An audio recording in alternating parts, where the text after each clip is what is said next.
Magandang gabi, mabuhay. My name is Angel Grace Palay from Bachelor of Science and Tourism Management. And this video is about the globalization. Alam ba ninyo na ang globalization ay isang proseso kung saan nagiging connected ang iba't ibang bansa, business at mga tao dahil sa trade, technology, transportations at communications. Halimbawa, yung mga bagay na ginagamit natin sa araw-araw ay hindi lang galing sa iisang bansa.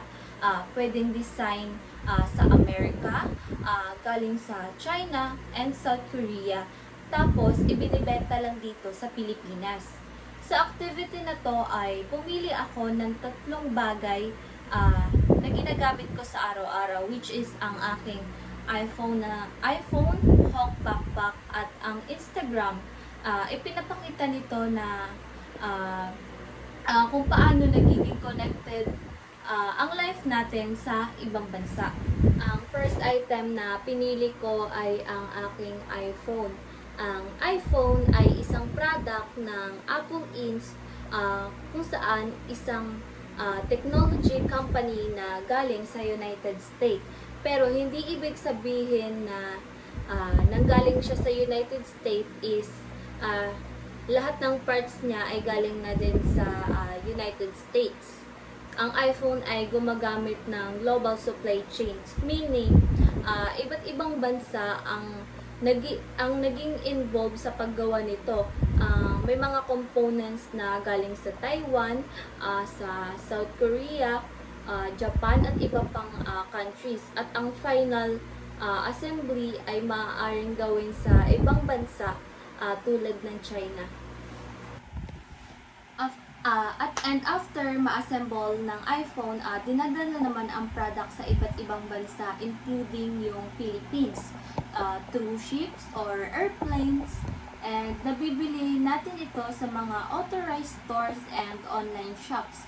Kaya magandang example ang iPhone ng globalization dahil maraming bansa ang nagtutulungan para makagawa at ma-deliver ang isang product na ginagamit natin dito sa Pilipinas.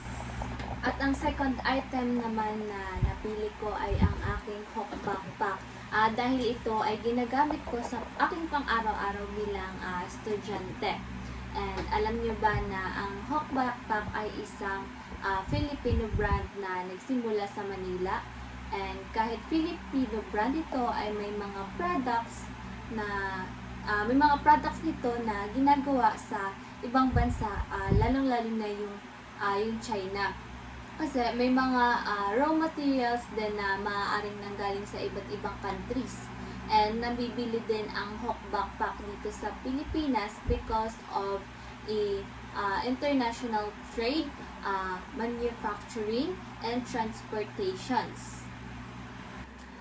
Halimbawa, bumili ako ng bag online at na-deliver na sa akin yung product. Yung product dumating sa akin through airplane or ship bago makarating dito sa Pilipinas or bago makarating sa akin. Ipinapakita nito na kahit local or Filipino brand ay maaari pa rin itong maging part ng globalization dahil connected ito sa international manufacturing materials and transportations. Ang third item na ginagamit ko everyday is yung Instagram. Hindi siya katulad ng iPhone and Hawk Backpack. Dahil hindi siya physical product, dahil ang Instagram ay isang digital platform and ang Instagram was developed in the United States and was co-founded by Kevin Systrom and Mike Krieger. Ngayon, it is owned by Meta. Through this internet, Instagram allows people from different countries to communicate, show photos, share videos, and exchange informations instantly. Ginagamit ko ang Instagram dahil ginagamit din ito ng mga friends ko. especially pag nag-edit sila ng mga pictures and nag-share sila ng mga photos. Kahit nasa Nara, Palawan ako, I can connect with people from other places and countries through this platform. That's why kung bakit magandang example ng globalization ang Instagram, because technology allows people from different countries and culture to connect without being physically together. And next is global local impact, and I choose Technoscape. Ang Technoscape ay tumutukoy sa pagkalat ng technology sa iba't ibang bansa. Basically, kung paano ginagamit ng iba't ibang communities ang technology at kung paano tayo nagiging connected dahil dito. And based sa observation ko sa community namin sa Nara, Palawan, malaking part na ng daily life ang technology. Maraming student ang gumagamit ng smartphones, internet para makipag-communicate sa classmate, friends, and family. And also, ginagamit din namin ito para sa research and online learning at pag-access ng educational materials. Hindi lang students ang gumagamit ng technology. Marami ring families ang gumagamit ng social media and messaging application para makausap ang mga relatives nila na nagtrabaho sa iba't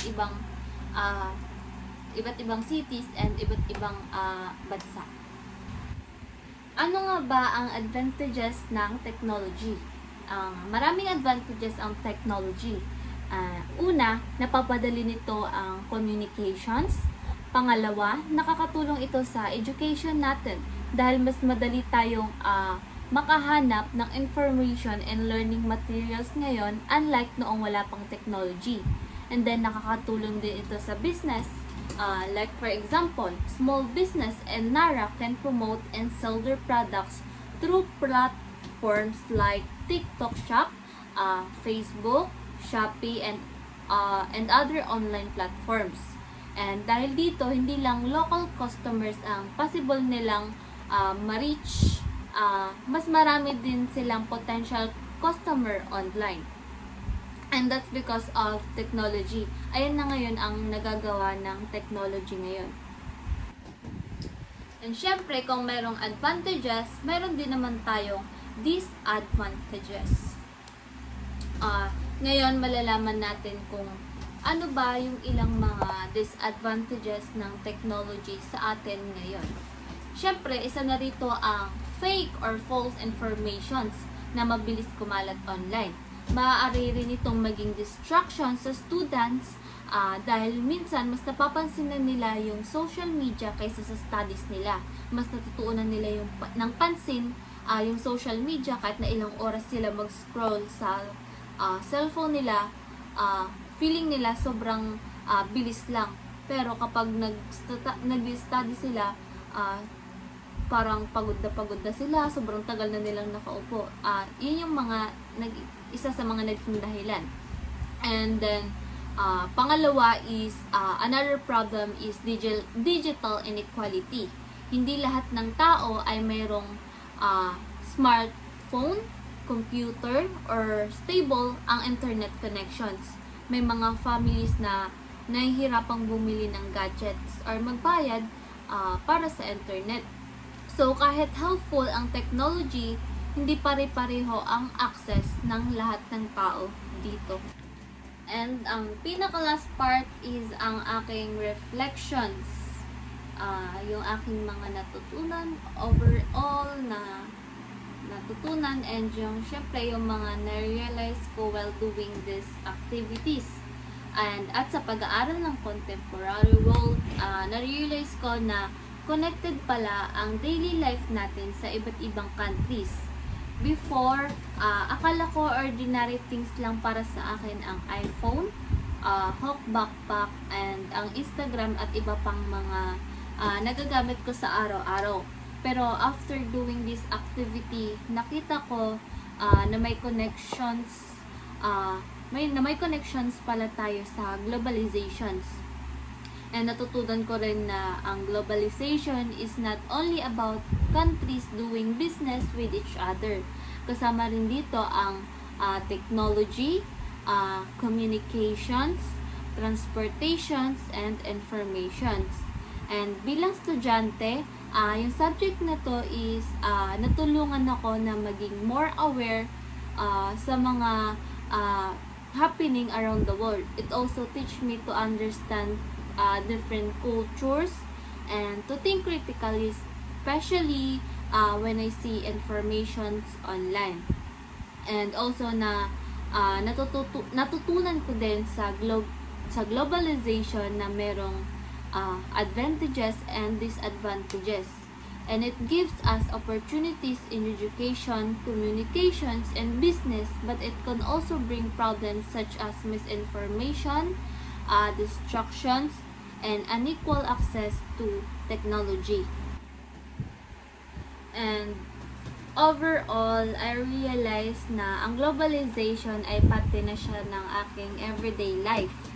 Yung product na ginagamit ko, yung technology na na-access ko everyday, and yung people na yung mga people or yung mga tao na nakoko-communicate ko araw-araw ay nagpapakita na kahit na nakatira ako sa isang local community dito sa Narang, Palawan, I'm still connected to the rest of the world.